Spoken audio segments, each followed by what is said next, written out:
Hi mini makers, in this week's video we're going to be making a chocolate mould out of something I made at school.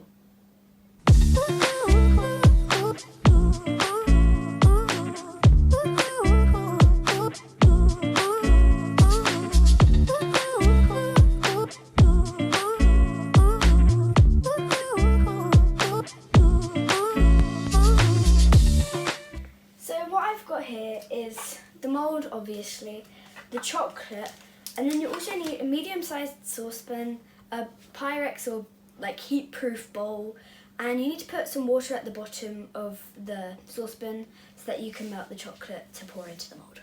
So I made this at school, and it was made by vacuum forming, which obviously I can't do at home because we don't have a vacuum former. And the way it was made was we got a piece of card and multiple materials. So there was blue tack, there was string, and there was also card that you could lay on top of the card. But when you make this, in my case, I made this out of blue tack, but you have to stay on the card. So for example, the wings couldn't come out any further than here, otherwise it would kind of like mess up the mould. And then the cards were then placed on top of a wooden block, which made up this bit.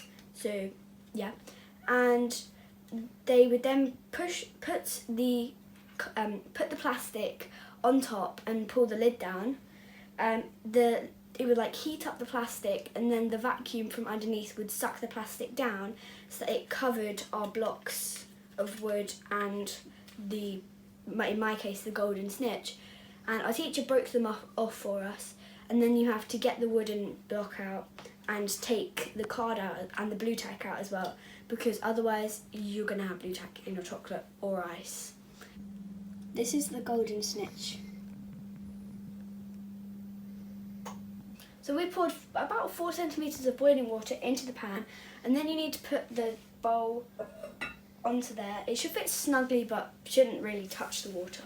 This is the chocolate we've got. It's kind of just cheapy chocolate, but it doesn't really matter because I'm not going to go out and buy expensive chocolate only to just melt it back down again. So this is the chocolate we have. We're going to use the whole bar because even if it is too much, I like melted chocolate, so it's going to be fine. Interesting way of opening.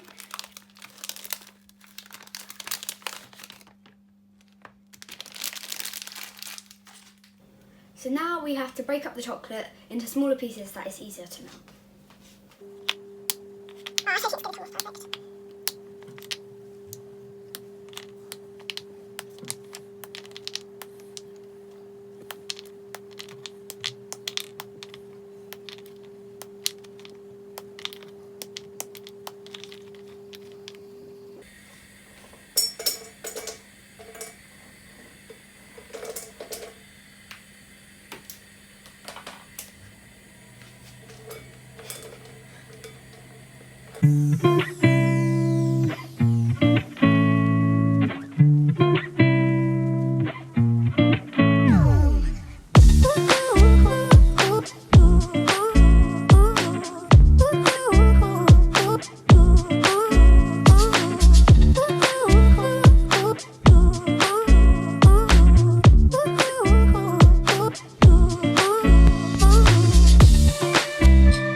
Around 100 grams of chocolate, which was the whole bar, which is really good.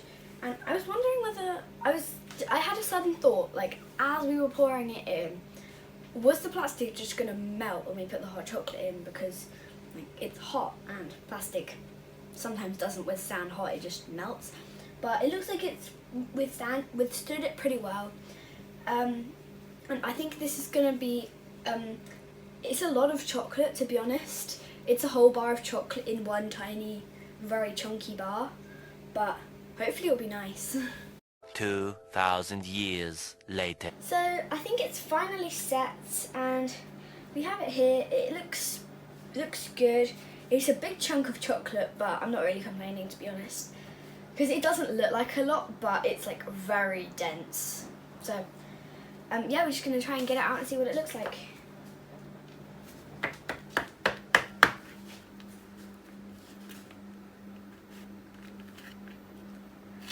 and it comes out almost perfectly. I think it looks really good. Compared to the mould, it looks just perfect, better than I thought it was going to be honest. If you made one of these yourself, then if you wanted to, you could get some gold food colouring and put it over the snitch just to make it look a bit nicer. And if you do, then you might want to be a bit more adventurous than I am. Maybe go for something a bit more difficult, or maybe like add some texture on the snitch, because that's something I certainly wish I had done now, and I regret not doing it. But I think this looks good as it is. So I hope you guys enjoyed this video, and don't forget to like, subscribe and ring that notification bell. See you next time, mini makers, and happy Easter. Bye!